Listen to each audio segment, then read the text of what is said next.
It's my honor to introduce the speaker for this session.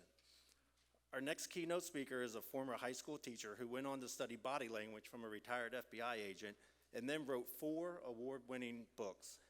He is the founder and CEO of the Trust Architect Group, where they empower leaders to build stronger trust in themselves and with others. He has written articles for Fast Company and Authority Magazine, and he is part of the Forbes Coaches Council. He is known for his high-energy style, and I can attest from that from meeting him backstage in relatable content. So I hope you're ready to have some fun and reimagine how you lead and communicate in every part of your life. Please join me and give a big welcome to Executive Leadership Coach, Justin Patton. Thank you. Yeah, appreciate you. So my first job ever, everybody, was working at McDonald's in Mount Washington, Kentucky. Yes, right? I loved that job. I thought I had made it. I was making my own money, and for the first time, I could afford a pager. Now, come on, y'all. How many of you had a pager back in the day? Yeah? Look how far we've come, okay? And I remember that manager that I had was one of the first times I ever had a leader who said that classic line that so many of us have either heard or it's been said. He was like, Justin, you have got to quit talking so much. And I know he's probably right, okay? But he was like, you got to quit talking so much. Blank is money. Now, y'all know what he said. What goes there? Time. Now listen, if you're filling out that handout they gave you, this is in the top right corner. This is where I want you to write it. He said that classic line, time is money. And I always say, as in leadership, is there some truth to that? Maybe. But I think we do our employees, our guests, and ourselves a disservice when that's our philosophy. And I think the bigger conversation that all of us should be having in this room is that trust is money. All right, so I want you to cross out the word time, and I want you to put the word trust over top of it. And I'm going to prove it to you. How many of you have ever had that customer service experience that went so bad that you never went back or never did business with that brand ever again, right? Look around. It's the majority of us, even all the people online, okay? Drop a yes there. I think for all of us, we've had that. Now for me, I used to go, I'm just going to tell you who it was. I used to go to Qdoba literally so much that one day when I walked in, they go, oh my gosh, we were wondering what time you were coming today. That's embarrassing. Don't tell people that, okay? It is true. And I walk in one day, and this lady is new, and she's working the front counter. And so I walk up, and I ordered a chicken cheese quesadilla, and I asked for it to be grilled twice, so it's oozy and crispy. So from a timing perspective, she got it all right. She takes my order, we go down the line, and I'm standing here, and I see her on that grill machine. And she pushes the button once, she pushes it twice, and then all of a sudden, I see her hit a third time. And I'm like, oh, it's gonna be burned. And so I kind of just lean over the counter. I said, excuse me, ma'am, I just wanted it grilled twice. I don't know if any of y'all saw The Exorcist when that girl cranks her head around. It's true. But all of a sudden, she cranks her head around and she goes, I know.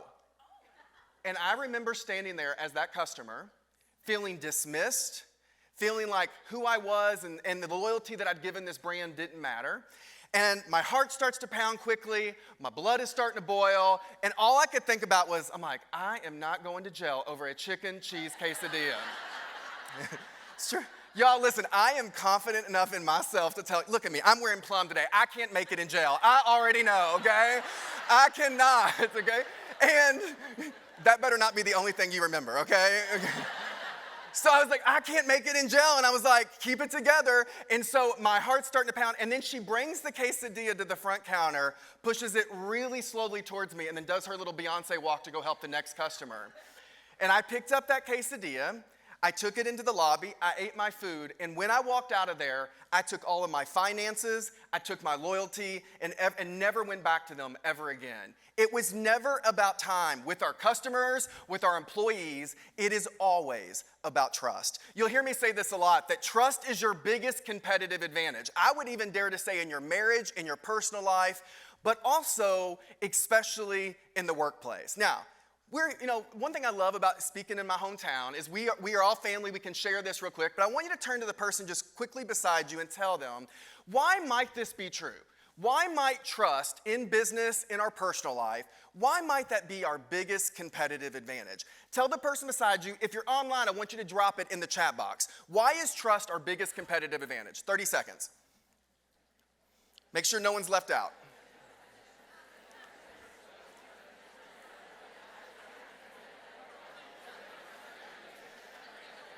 This will be the...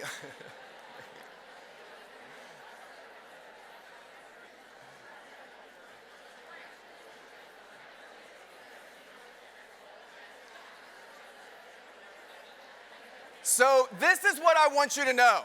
No matter what you said, behind me when you look on this slide, all the research would show you that as trust increases, so do all these other factors. So does loyalty, so does engagement, so does productivity, so does security, so does opportunity. Think about it. If a position comes open in your organization, you're going to look down the line at the people you already have, and you're going to say, who do we already have in our organization that we trust that can fill that position? Based on trust are the people that usually get the interview, who get the job. Earlier, you're going to hear me talk a lot about safety. We heard about safety earlier. You heard about empathy all day long. And it's all connected to this idea of trust. Trust is your biggest competitive advantage because it is the one thing that keeps people coming back again and again. It is not about time. It is always about trust. Now, for all my analytical people who are like, I want to see some evidence, this slide's for you, all right? And so I wanted to give you 3 stats that I thought, out of so many that I thought would highlight in a really good way, especially for all of you that have customers that do business with you all. It would be this. Number 1 is 32% of people say they will leave a brand they love after just one really bad experience, which is what happened to me with Qdoba. The other one is they said that over 88% of people said the experience they get at a company, the experience they get in a brand, it's just as important as the product itself. So great that we go to Starbucks and you say my name, but if you don't get my order wrong, the experience still wasn't great. So the experience is just as important as the actual product. And the last one correlates directly to that 54% of people and consumers say worldwide that most brands can do a much better job at increasing the experience that people have with the organization or with the product. One of the things that every one of you could leave here doing, how many of you all lead people? Raise your hand. Okay? Figure it's most of you. So for all of you, every company could leave here today and go back and say, what is the most important thing that we could do that would improve our customer experience? That alone would be one action you can immediately do. I always think in leadership, what is the number one thing that I could do to create more trust in this relationship with my team? I always remember my earliest memory of trust happened when I was about 8 years old. So I grew up on a farm in Mount Washington, Kentucky, and one day I got a call from a friend that wanted me to come down the street and ride bikes and do all this. So like any good country boy, I run out the door, I jump on my bike, but I'm barefoot. And I don't know why, I'm acting silly, and at some point I lift my hands off the bike, and when I went to go recenter myself, my right big toe got caught in the spokes of the wheel. It's okay, it looks good today, okay? So, okay? And so I remember, obviously, I fall over the handlebars, and I'm crying, blood's pooling. Now, my dad's former military. He had been in the Air Force, and someone had ran and got him. And all I remember was him running down the street, and I'm sitting there thinking, he's just gonna be like, suck it up, get up, you're okay. I'm like, clearly, I'm not okay. And he did not do any of that. I remember he walks over, he scoops me off the ground, he carries me all the way back home, he puts me on the edge of the sink and doctors up my toe, and I look back now and I think that's why it's my earliest memory of trust, because he taught me that trust is the unwavering belief that we're gonna have each other's back. Now I want you to write that down. I'm gonna tell you why that's important in business and even in your personal life. Trust is the unwavering belief that you're gonna have my back. There were millions of people that woke up this morning that had to go to a job where they feel the employer or their direct manager doesn't have their back. And whoever laughed, you're like, that's me, okay? So I get it. And I always say this, it was interesting because when I was first doing all this research on trust, I put on social media, life without trust is blank. And the predominant answer that people said back was life without trust is lonely. And so we want organizations, we've all been talking all day, how do we get people to want to be involved? How do we get them to want to work together and create better teams? It will always be about trust because life without trust, work without trust is a really lonely place to work. And I always think too about why this is important. There were millions of people that woke up today, this morning, in marriages where they rolled over and looked at someone that they don't believe has their back. And so what does it take and how do we show up and communicate in ways that changes that? And so I always think that every decision we make as leaders is either moving us closer to trust or it's moving us further away. Those are the only two options we got. I was listening to someone earlier with the gentleman before me talk about organizational trust and how do we repair trust. And I think we can only be so transparent with people, but we have to be as transparent as humanly possible and understand that trust isn't built in one transaction. But what happens is if you get one wrong, you got to have enough reserve that they understand that you still have their best intentions in check. But most organizations don't, and so that's why we have employees or a workforce that's questioning every decision that executives are making. And so it was interesting. Dr. John Gottman is probably the leading kind of researcher on relationships in the world. And they did a study from all these couples that went to therapy. And they could detect with pretty good accuracy the couples that ended up making it through therapy and staying married. And the only difference were the couples that survived and made it, they would always make decisions to move closer to the relationship or move toward trust versus away from it. And so when you're leaving here, I want you to ask yourself, even if the only thing you do differently after this session is say, is the decision I'm about to make as a manager, as a leader, is it moving me closer to trust or is it moving me further away? We can let people go. We can change organizational policy and still do it with trust versus away from trust. Now, I'm gonna ask you this. How many of you, if I asked you, is trust given or it's earned, what would you say? Don't tell me what you think I want to hear. I want to know your honest opinion. I want you to lean over and say, hey, I think it's given or I think it's earned. Tell the person what you think. Did y'all hear that, by the way? Okay, listen. This happens every time. How many of you all just yelled out earned? Raise your hand, okay? I'm going to tell you something. Now, I know someone in the room is like, I'm not falling for this. It's both, okay? It is both, all right? But I'm going to tell you what's dangerous for all of you that said earn, because you actually are in alignment to what the national study says. They did a worldwide study and they asked leaders, do you have to give trust or earn trust? 68% of leaders said you have to earn their trust first. I think that's really dangerous. Because what happens if everyone in a room or everyone in the workplace is standing around waiting for everyone else to earn it, what is no one doing? No one's giving it. And trust can't survive and can't even begin to happen in an environment where everyone's waiting on everyone else to go first. And so it was Colin Powell wrote a great book on leadership.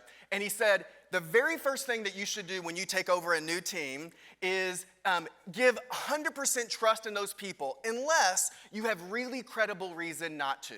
And he goes, watch what happens the moment you give trust to them. People will almost, not everybody, but almost everybody will rise up to the level of trust that you give them. But you got to be willing to give trust in that relationship. Now, I always say this, when I tell you that trust is built, which is what I think it's given and earned, it's both. Trust is built in the really small moments of how we show up and treat each other. It's not these, I go to organizations and work with executives, they're like, well, we do a big annual award celebration. Great that you got one moment right. But what happened to all the 50 throughout the year? And so I want you to see, what are some ways that we can leave here and be really intentional about the small moments of how we show up and treat each other. So look at this slide. These are like the little things. I think about it's the tone in the email that we just replied back to. It's the recognition and the thank you to someone on the team when they worked really hard or when they've messed up, to sit down and have a little empathy, and we're going to coach them. I'm still going to love them enough to tell the truth, and I'm going to hold them accountable, but how I hold them accountable I think is really important. I always say it's not avoiding tough conversations, it's leaning into those conversations, and then even asking people for feedback. The reason why I think that we are reluctant to give trust, because it's vulnerable. I'm about to tell you, give you some feedback, or I'm about to share something in my marriage to say, hey, I'm struggling right now in this marriage. And you don't know what the other person on the other side is going to do, and that's really risky. What happens when we do what the first speaker, the second speaker was talking about diversity? What happens when I raise my hand and say, no, I don't agree with that policy? It's risky. And we've got to create enough safety in the relationships where people feel that they can give that level of trust to the organization. And I'm going to tell you, years ago, I was sitting in Denver, and I was flying to Indianapolis, Indiana to work with the NCAA. And as I'm standing in the airport, y'all know what it's like in the airport. People are sleeping on their phone. All of a sudden, a man comes off the plane, down the gateway, and goes over to the little microphone behind the stand, and he goes, hello, ladies and gentlemen. If you're flying to Indianapolis today, can you please raise your hand? Now, y'all know that's not normal, right? So all of a sudden, everyone kind of stops what they're doing, and all of a sudden you see these sea of hands go up. And he goes, hello, my name's Captain Dave Tuck, and I'm gonna be your pilot today.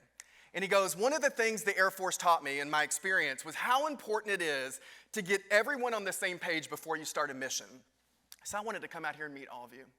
And he told us that day about what we could expect on the plane. He said, there's a little bit of rain between now and here in Indianapolis. He goes, because of the rain, we might be 5 minutes late, but we've checked everyone's flights. No one's gonna be late in their connections. He goes, we checked the weather anyways. He goes, we have enough gas to get to Antarctica. I'm like, that's not funny at all, okay?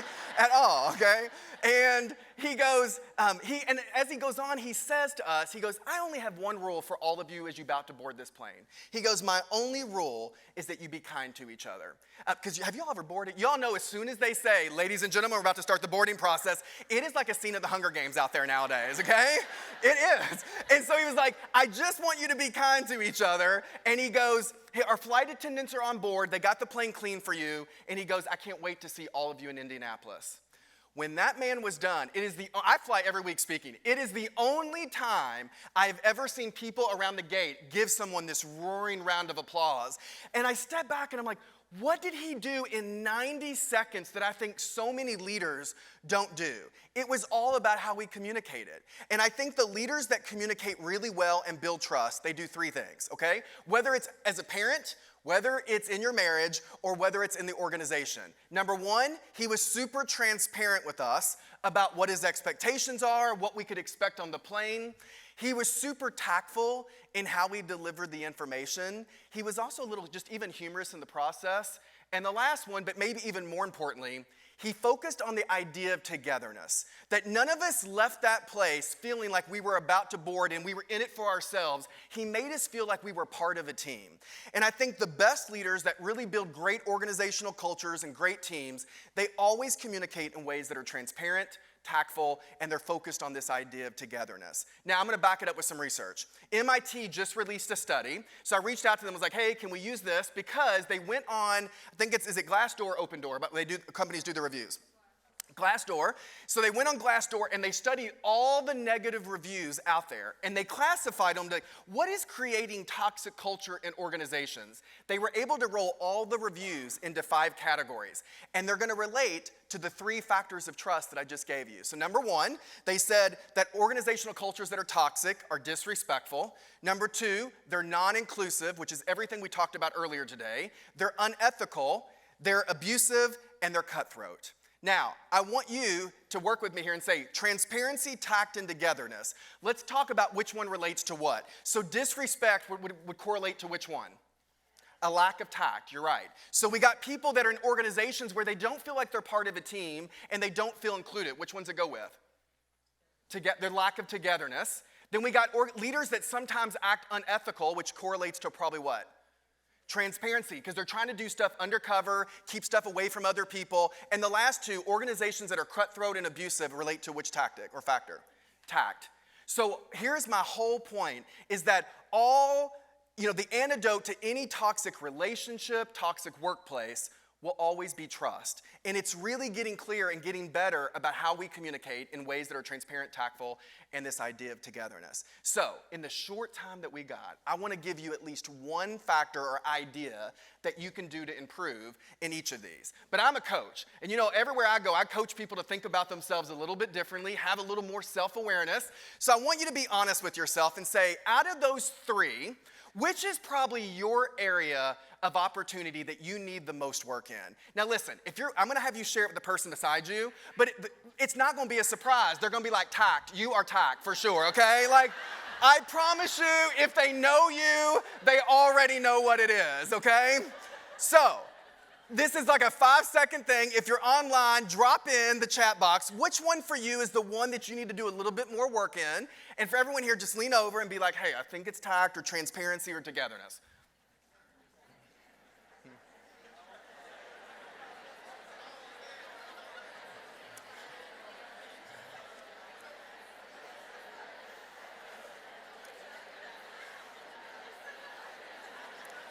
All right. How many of you said, I think for me it's transparency? Raise your hand. Yeah, transparency people, it's always a few. I love that she's like, what is yours up here? I want to know yours right now. I love it, okay? How many of you said it's tact? Raise your hand. Yeah, that's usually the majority. And what I love is you can tell the tact people because they're like, tact, they're like me, tact right here, okay? Tact. That is my work too, you all. It'll probably be my life's work, I get it.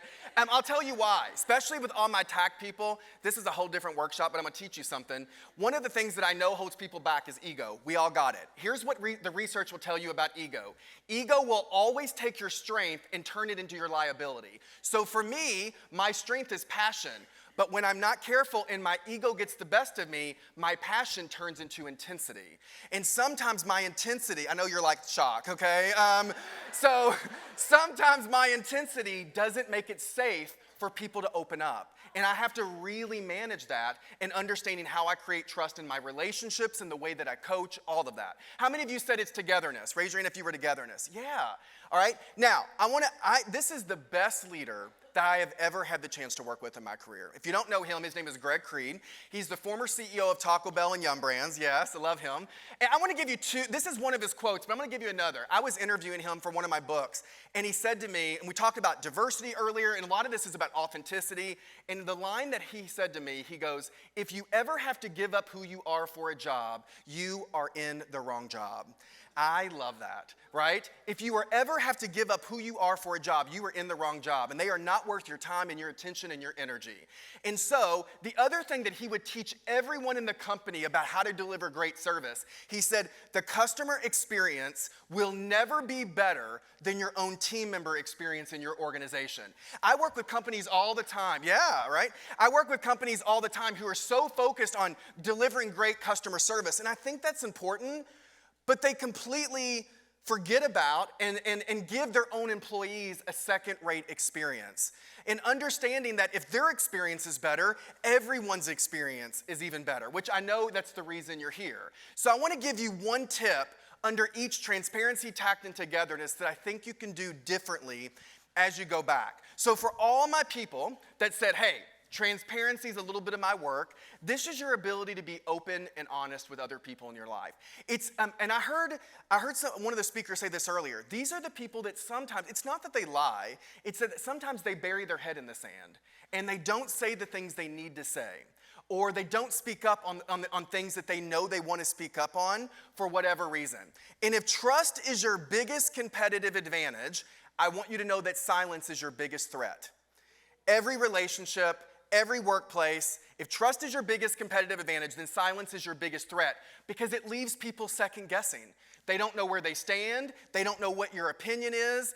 And so this is interesting. I've heard a lot of speakers go around in the country. Have you all ever heard that famous line that a lot of people say? They'll be like, no is a complete sentence. Have you ever heard that? I can't stand that, okay? And I'm gonna tell you, she's like, I love that line, okay? I'm gonna tell you why. It's a good soundbite, and it works really well for social media about owning your power. No is a complete sentence, but no is an acceptable answer, but it is not the complete sentence because it only works if you don't care about building trust with the other person, right? Think about what we do as parents sometimes. Your kids are like, can I go next door? And you're like, no. And they're like, why can't I go next door? And you have all said that line. What do you say? Because I said so, okay? Hold on to that. We're coming right back, okay? Could you imagine if you went to your boss and was like, hey, I want a raise. This is why I think I deserve the raise. And they're like, no. And you're like, but can you help me understand why? And they're like, because I said so, okay? Would not go well, okay? Really, so to me, it's okay to say no, but to be transparent about why the no's a no. They don't have to like the answer. They don't have to agree with it, but at least it doesn't leave people second guessing. I think it was Brene Brown, who I know many of you probably love, I deeply love, and she said, when people don't have all the information, they fill it in with fear. And it is often much worse than the actual answer is. And so love people enough to tell them the truth. They're gonna be okay. Love people enough to tell the truth. I say all people can handle the truth. What they can't handle is silence and secrecy. That is what will ruin cultures in our workplace. That's what will ruin relationships. People can handle the truth. They deserve it. So here's the one tactic I want to give you for everyone that raised their hand, is to communicate below the waterline. And here's what I mean by that. So often, leaders I see make decisions in the company, and they'll tell their employees, this is what we're doing. But so often they don't explain the why behind the decision. They don't talk about all the feelings and everything else that came up. I was talking to someone at lunch, and someone said, one thing I like about some of these speakers is they're sticking to facts, and I know we were talking about emotion, but I'm gonna give you a piece of research. In difficult conversations, they actually say the reason difficult conversations almost never get resolved because everyone wants to avoid talking about emotion. And emotion is actually what's driving the difficult conversation. It's not that we can't talk about facts, but let's acknowledge the emotions that are influencing it. Same thing, that's when you get under the surface in your marriage or with the way you parent your kiddos. How do we get below the surface and talk about what led to the decision, what's coming up for me? So I'm gonna bring it back to business and tell you how a business leader did this. Early in the pandemic, I was working with the Solar Energy Industries Association. Abby's the CEO, great CEO. She thought pretty early on that it was going to be pretty bad in the organization. So she brought her entire team together in an all-hands meeting and said to them, I think it's going to be bad, and I think we're going to have to make some tough decisions as an organization. But she goes, this is my commitment to all of you. I will never make them in a vacuum, and I will never blindside you with the decisions we make. So she set up all-hands meeting every week throughout the pandemic, and every week she met with them. She told them what was coming up, what decisions she thinks they're going to have to make. She told me eventually they had to cut all employee pay, I think by 10 or 15%. They cut all executive pay by 25%. They stopped all 401k matching during the pandemic, and eventually had to lay off 7 people. It got really hard for them. But I went back after on the other side, I'm assuming we're out of it, I don't know y'all, okay? But let's talk about it. On the other side of the pandemic, I went back and I was like, tell me what happened to your culture as a result of your level of transparency. And what we found out in their culture was it is better today than it's ever been. And she goes, they're not having weekly all hands anymore, they do monthly. But because of her level of transparency, people now feel safe enough to ask questions they never would have asked her before. And they know they're never gonna be blindsided. I'm gonna give you the opposite. I was working for a restaurant company where they changed the bonus structure of all their general managers, and they didn't tell them why. So I'm coaching someone, he goes, I don't know what's happening. I don't know how long this is it permanent? Is it temporary? What's going on? The next week, I was speaking at their competitor, and I was sharing a story, didn't give the name, and the VP comes up to me and goes, I know what company you're talking about, because 3 of their people applied here this week. It was never about time, it was about trust, and because of their lack of transparency, it cost them some really good people in the organization. So here's what I'm gonna leave you with. If transparency is your work, just know that great leaders never leave people second guessing. They love people enough to tell the truth, and they understand that they can handle the truth, and we can talk through it. Now, for all my people, this was the majority in the room. These are my people, okay? We got some work to do on Tact. This is your ability to make people feel safe. Now, I want to show you what Harvard Business Review did. Years ago, they launched a study, and they asked leaders, is it better to be loved as a leader, or is it better to be feared? Now, you know I'm going to challenge you. Don't tell me what you think you want me to hear. Tell the person beside you, love or fear. Which one do you think? Okay? I'm not even going to have you raise your hands because someone's like, fear. They're like, no, I'm not going to do it, okay? But most people say love. Here's what the answer is. They do say, you can see how they define it on the screen. Love was all about characteristics of warmth and trust, where fear was defined as leaders that show up and use mostly their competence and their strength. They're the ones that I coach a lot who they wear their smarts as a badge of honor. And what happens is the research said they're both important, but love always has to come before fear because you have to earn the right to lead these people. We don't just get it because they start reporting to us. And I'm gonna tell you, this is just in my own coaching what's happened. I work with a lot of people in this realm because when you ask them about tact, they're like, oh my gosh, here's that touchy-feely stuff we're gonna talk about. It's because, and you'll hear them say this, I'm just a truth teller. I just tell people how it is, okay? How many of you heard a boss say that at some point in your career? I'm a truth teller. When someone tells you that they're a truth teller, what are they really telling you? They're a jerk, okay? I promise you. I promise you. And here's why. Because what they say is, oh, I love you enough to tell you the truth, but I have no regard for how it makes you feel, for what it does to the trust in the relationship. And I think the best leaders are transparent and love people enough to tell the truth and are truth tellers, but they also understand that how you deliver that information is just as important. And a lot of these leaders that I work with, they prioritize transparency over tact. And I'm like, you don't get to pick and choose. Like, what we want to be able to do both. So here's an example. I always say, trust will not always make you feel comfortable, but it should definitely always make you feel safe. All right? So how do we do this? You saw this earlier on a slide. This was the study from Google, psychological safety, called Project Aristotle, but I wanted to define it for you. So because I work with parents who are like, why don't my kids open up to me? How many of y'all have kiddos? Raise your hand. Yeah, for all of you. Do you know how many people say, why don't my kiddos open up? And I'm like, because why would they? Because they're afraid that the moment that they share with you their mess up, who they really are, what they want to do with their goals and the dreams, that they'll be shamed, judged, humiliated, or criticized. And so what happens, there's a lack of psychological safety. It only takes one or two glimpses for someone to be like, oh, I can't go to that person and do that. So what does it take for us to create this level of safety in our relationships? Now, I want you to take a photo of this. I'm not going to go over every one of them, but I wanted to give you some very tangible actions that you can do to create better psychological safety at work, at home. I remember years ago when I was interviewing Melissa Laura. She was the president of Taco Bell International, and she'd been in the business for over 30 years. And I asked her, I go, what's the one thing that you think holds leaders back the most? She goes, they let their intensity get in the way. And so she's like, you know, intensity doesn't make it safe for other people to share ideas. It'll shut down brainstorming in our groups. So how do we manage that? So I'm going to tell you about when I got it really wrong. Now, say yes if you agree that everywhere you go, you leave an emotional imprint on people. Can we agree with that? Yes, everywhere. When you go to the bank, how you drive your car, everywhere you're leaving an emotional ripple on people, all right? Now, years ago, I went to Toronto, and it was early in the morning, y'all. I was coming back, and I got through the little x-ray machine, and when I get through it, I walk over here to get my bag. It was supposed to be on that little conveyor belt, but the TSA agent's checking the man's bag, and all these bins are lined up so no one else's bags could come out. So I stand back here, and I wait patiently for her to get done. She looks through the man's bag, she hands the backpack to him, and when she does, I walk over and I go to slide the bins down so the bags could start coming out. I don't know what that did to the TSA agent, but when I went to slide the bin down, she grabs the last one really hard and goes wham, and like stopped me from moving the bins.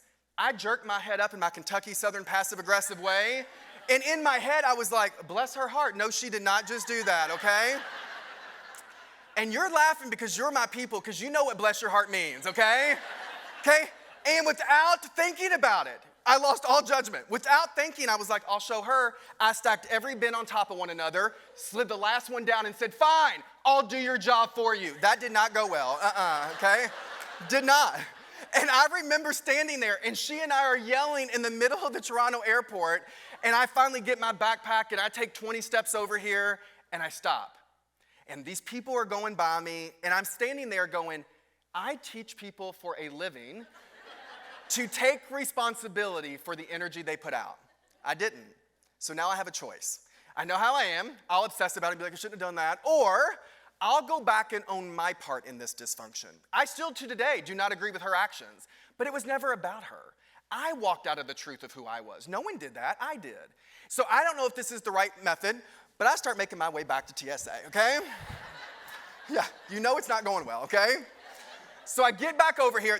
I know I can be dramatic. This is not me being dramatic. This is exactly how it goes down. I look at her. She's talking to her coworker. She's turned around. I said, excuse me, ma'am. And she goes, what? And I said, I need to tell you that I'm sorry.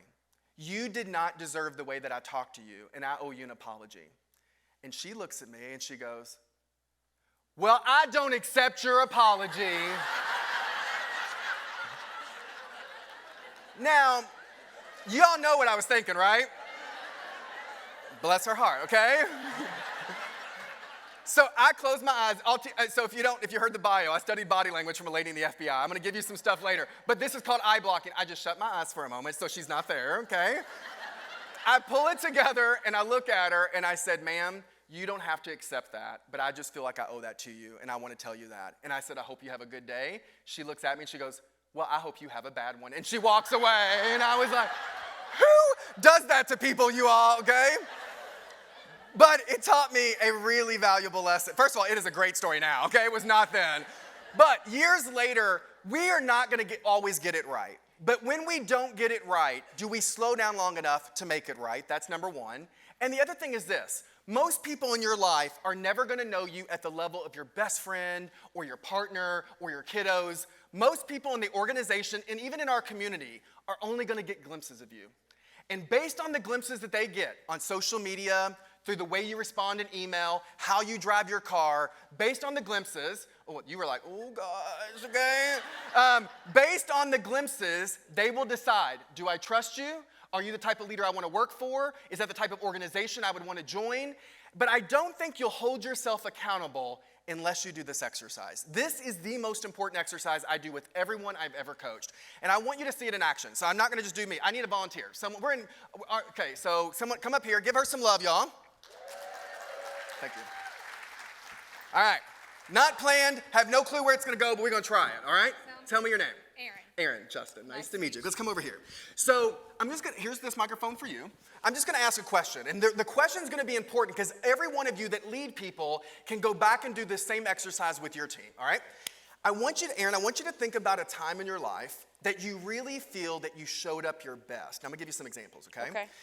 People have told me because sometimes they'll be like, do you mean personally or do you mean professionally? And what do y'all think I'm gonna say? It shouldn't matter, right? We want to be the same person in all those. Right. So when we think about a moment that when you look back on your life, you're really proud of how you showed up. Reading a bedtime story to kiddo, giving a big presentation, overcoming it. I've had people say really tough moments that they got through in life, they had to overcome. But when you look back in your life, what's just one moment out of the many that you're really proud of how you were able to show up in that moment? My ex-husband and I recently had a family meeting with our 12-year-old daughter that we co-parent, and it went really well, and she was in a lot of trouble, but he and I worked together to make that a positive experience, and it turned out great, and she has changed her behavior and was glad that it happened that way. I love that. Give her some love, first of all. Now, this is the reason I have people remember a time in their life, because I don't want them to tell me who they want to be. When you have to go back and look about when you did show up your best, you have to anchor it to a memory you have. Now, here's the important part.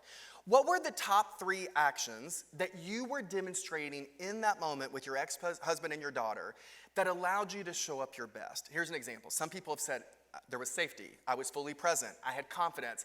What's for you? Okay, if you could narrow it down to the top 3 actions that you did, what were the top 3 that allowed you to show up the way that you did? I was calm. Yeah. I waited till I was well rested and calm. Yeah. I was patient and I listened first to her concerns. This is really hard because my boss is sitting over there. She's like, who's that person? Okay. Okay. No, Yeah. no, I think just being open to understanding that I'm not always doing it right, and what kind of feedback could she give me that could change how I'm parenting her was good for me. So here's what I heard. At your best, you are calm, you're a really good listener, and you're open to others' ideas or feedback. Is that fair? Yeah. Okay. So how do you think people would experience you at work and at home if you were really intentional about showing up as that version? Better. Yeah, okay? Because here's what happens. I don't know how you are as a driver, but some people go, the moment I get in the car, those 3 words go out the window, literally, right? Yeah. And so what would be the value? I don't know if you lead people, but what's the value of working with your team and saying, helping them understand who because I always say, our job's not to make them who I want you to be. I want you to tell me, who are you at your best, and let me coach and teach you and recognize and praise you when you're living that version out. What would be the value of doing that exercise with your team and helping them understand who they are at their best? It would change everything, probably, because I think we'd all be bringing our best foot to the table rather than living under the stress and reacting out of that. Yeah. Everybody give Aaron some love. Okay, thank you. I'm going to give you some books. Okay, hold on, come over here. Thank you so much. Yeah. So I'm going to give you this microphone team back here. One of the things that I think is important about this is the reason that's important is because we're going to walk out of that version sometimes. There's a great quote. It says, our job in this life is not to try to shape and bend ourselves into some idea that we think we ought to be. It's to find out who we already are and become it. And the reason I share that with you is because it's hard to hold yourself accountable when you don't even know who you are at your best. Because you'll be like, well, I'm just doing my best, or someone did that to me. No one did that to you. I walked out of the truth of who I was. I do a lot of these sessions, and I always say, I don't believe, this is a very different viewpoint, some of you might not agree, I actually don't think people need to change. I actually think what they've done is they've walked out of the truth of who they are in their marriage, at home, at work, because I have never had one executive in my career when I say, who are you at your best? Not one of them has said, oh, at my best, I'm arrogant, condescending, and a jerk. No one has ever done that, okay? But you ask the team and they're like, oh, arrogant, condescending, and a jerk, okay? And so what happened? It's we walk out of the truth of sometimes of who we are. So if we're gonna manage our intensity a little better, we're gonna be a little bit more tactful in how we parent, how we lead teams, I think we gotta get really clear about who we are at our best and live that version out even more. Your presence is either putting people at ease or it's putting them on edge. That's the only choices you got. And how am I gonna show up in the moments that are really important? Great leaders take responsibility for their energy, and they understand that tact is the ultimate display of care in their relationships, all right? Now, last group. So all my people that said togetherness, this is you. This is your ability to make people feel like they're part of a team. Now, here's the deal. I think it was Tony Robbins years ago did a study with couples that were married for long periods of time and that were happy, because you can be married and miserable, okay? And he said, what do the couples that stay together for long periods of time and that are happy, what do they do differently than every other couple? Only one factor. What do you think that one factor was? Give me some guesses. So, what'd you say? Common activities. Communication, trust, forgive. I love that. It's not forgiveness, but I'm going to tell you this, okay? I always say the bridge between your suffering and your healing is through forgiveness. And the reason I love that, you cannot be in any long-term relationship with anyone, boss, company, partner, you cannot be in any long-term relationship without disappointing each other at some point. It's impossible. And so in that moment, can we work through it? Can we love each other enough to tell the truth, find some forgiveness, renegotiate the relationship, all of that? The only thing they found was this, was they kept giving to each other where every other couple had stopped. And I'm going to explain that. I think it was a woman that asked the last speaker about organizational trust. This is where it becomes important, because you might have to make some decisions that does erode some of the trust with people. Because sometimes in executive roles, you're not making decisions that's best for this individual. We got to make sure it's best for the broader organization to keep the organization around for the next 5 or 10 years. That might not be best what's for that person, but there has to be enough deposits already in the account that they don't say, you know what, enough is enough, I'm out. And so I'll bring it back to Stephen Covey, famous leadership person. He said, every relationship in your life, at work and at home, there is a bank account of trust between you and that person. And you're either putting deposits into that bank account or you are taking them out. And this is what I want you to remember. All relationships end when people become emotionally bankrupt. All of them. It doesn't matter if it's at home or it's at work. We might have an employer one day say, I feel like we're putting more into you than we're getting back out. So they're like, enough is enough, we need to let you go. We might have employees look at the organization and say, I feel like I'm putting more into the company than I'm getting back out, and I'm gonna go over to the other business in town and I'm gonna go start a new bank account with them. All relationships end when people become emotionally bankrupt. So this idea of togetherness is, what can we do to really put some of those deposits in? I think the number one thing you got to do is you got to show empathy. It's so interesting to me. I've been here since this morning. Almost every speaker in some way has brought up the idea of empathy. And I'm like, that should tell you something. And so I want to come at it from a very different perspective, because I have a viewpoint of it, but I also want to show you the body language of empathy. Because I think we all say, I heard one of the speakers say earlier that empathy is about putting yourself in someone else's shoes. Have y'all heard that before? Brene Brown actually says that's impossible. You actually can literally, my best friend Gina, African-American woman, I literally cannot put myself in her shoes and understand what it's been like to be her, understand her life. But what I can do is honor and acknowledge that her experience is just as true and real to her and than mine is to me. That is empathy, is when we honor and acknowledge that that is someone else's experience. So I want you to see it in real time. So I need one final volunteer that doesn't mind coming down here, and I'm going to show you what empathy looks like in real time. All right, come on down here. We're gonna bring out some chairs and a microphone. Everybody give him some love. Perfect, thank you very much. You are the best. Okay, I'm gonna grab this mic. Thank you very much, thank you. All right, come on up here, tell me your name. It's going to be difficult, but I'll try. Sarah Vannan. Sarah Vin? Sarah Vannan. Sarah Vannan. Yeah. Perfect. Come on over here. I'm going to have you sit right here in this chair. I'm going to sit here, and I'm going to give you this mic. Now, he has I have no clue. I'm going to ask 3 questions, okay? I want you all to watch the words, and I want you to watch the body language, and I'm going to ask you what you notice after this is over, all right? Sarah Vannan, right? Yep. Okay, so tell me about someone in life you really admire more than anyone else. Who's that person for you? My wife. Yeah, and what is it, if for all of us, that, you just want all the women over, okay?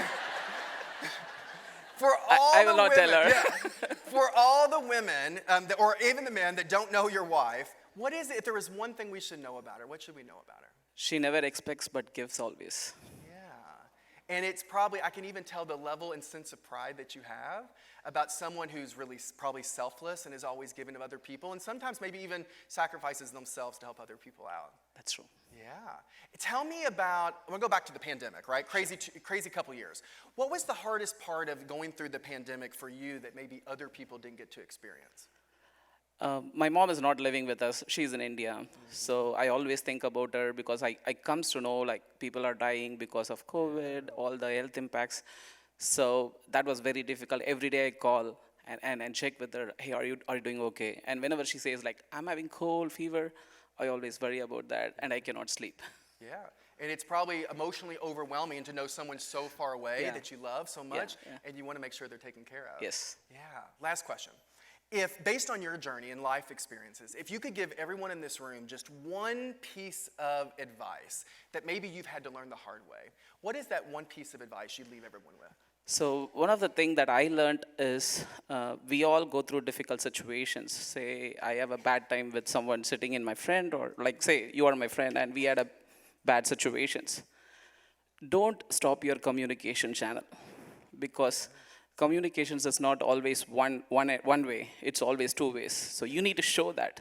You need to show the intentional that, hey, your relationship is very important to me, but don't lose that relationship. Always open the communication channel. That's what I believe. Yeah, and it's probably sometimes freeing to know that you're a person that will always tell the truth and people know where they stand with you. Correct. Yeah. Everybody give him some love, first of all. So,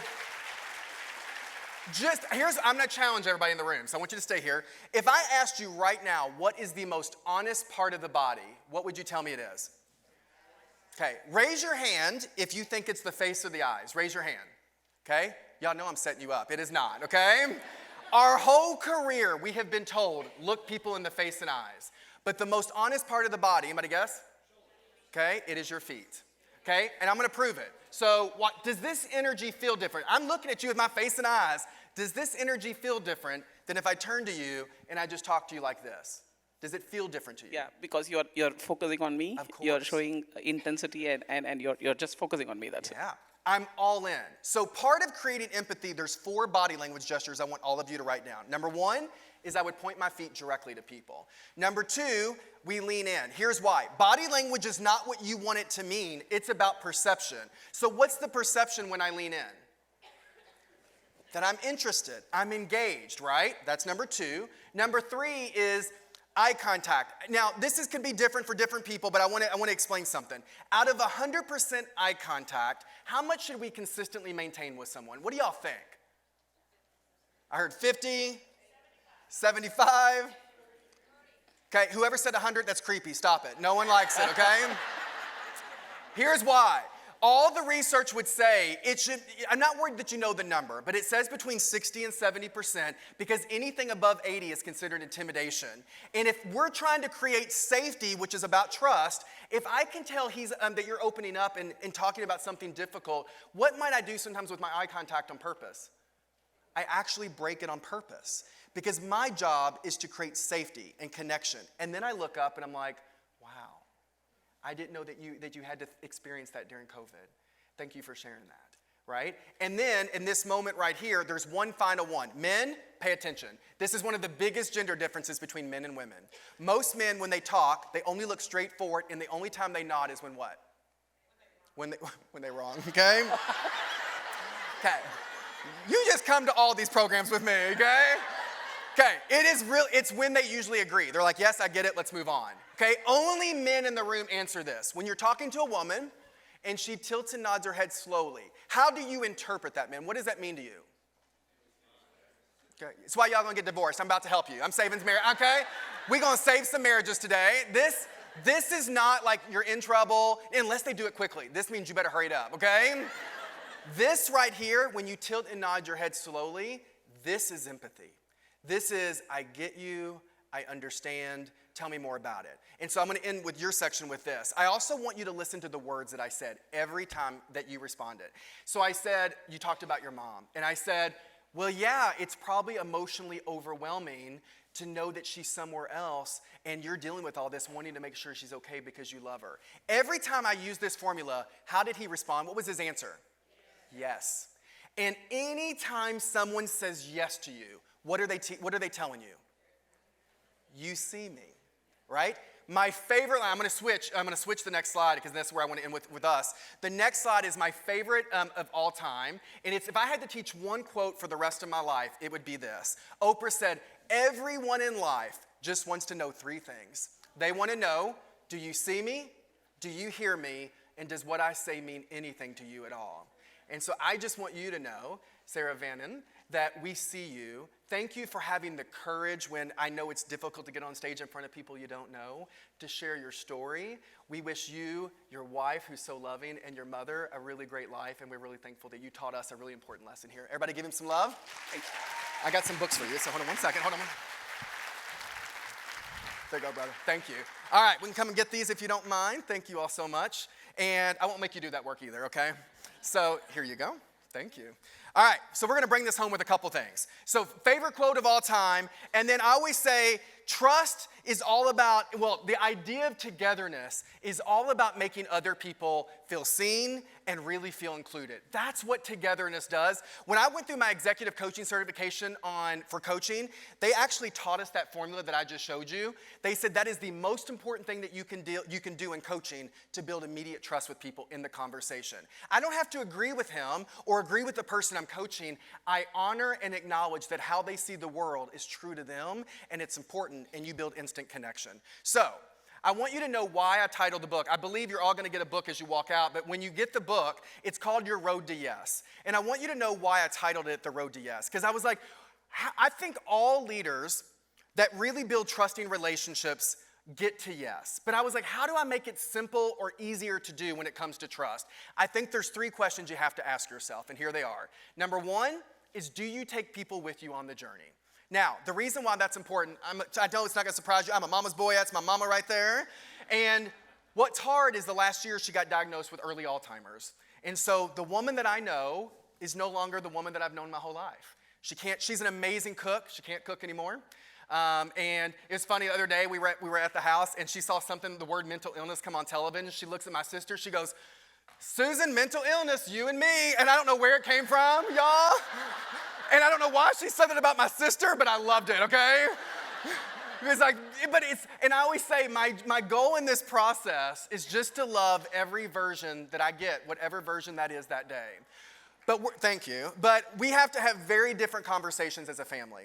And the thing that I've committed to my sister, even my stepdad, is that we're going to say yes to these three questions. None of us are going to blindside each other. We're not going to leave each other second guessing. We're going to take each other with us in the decisions that we make. Number two is, do we create a safe space for other people to share their truth, their emotions, their anger, their frustrations? So making sure that we all feel heard in that process. And the last one is, do we make each other feel like we're a team and make each other feel less alone? Yes, it's hard for us, but it's hard for her too. And so how do we make sure that we maintain this in the relationship? That is my decision maker every day when trying to think about taking care of my mom. Do I take my family with me? Do I make it safe and not let my intensity get in the way? And do we make them feel less alone? We can do it in our homes, and we can do it just as much in our organizations. I think the best leaders leave here and they go out and they build trust, not compliance. I'm going to tell you just my opinion. I think leading with fear takes no talent. I think anybody can go out and lead with fear. Leading with trust is the long game. It's hard. It requires intentionality, but I think we can all do it. So I want you to leave here. People are always like, that was great, but what do I do with it? I'm like, did you all miss all of that up here the whole time? So I created a slide and I was like, okay, based on whatever your area is that you want to learn about, if you said tact is my area I need some work on, here are 3 actions that you can do. If transparency or togetherness is your work, there are 3. Now, I want you to take a look at it. I know you're taking a picture, but I want you to look at those, and whatever area you said you needed to work on, I only want you to choose one of those actions. What is one that over the next week, if you went all in on, you're like, I think this would have an impact on the relationship that I have with this individual? Don't do all 3. Choose one over the next week that you're willing to commit to doing differently, all right? So, we're going to end here.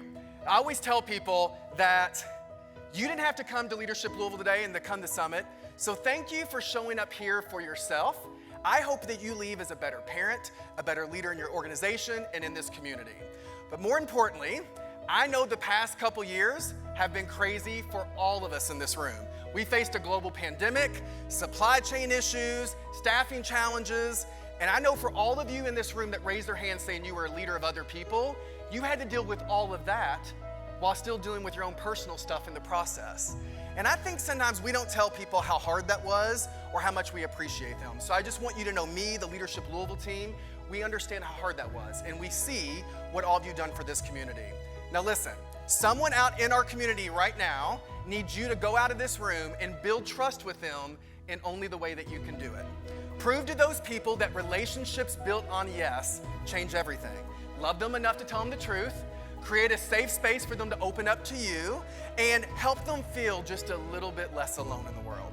This is the last thing I'm gonna ask you to do. I want you to leave here understanding what togetherness feels like when it's going well. So I want you to turn to anybody that's beside you. I want you to give them a high five and say, I'm really glad you were here today.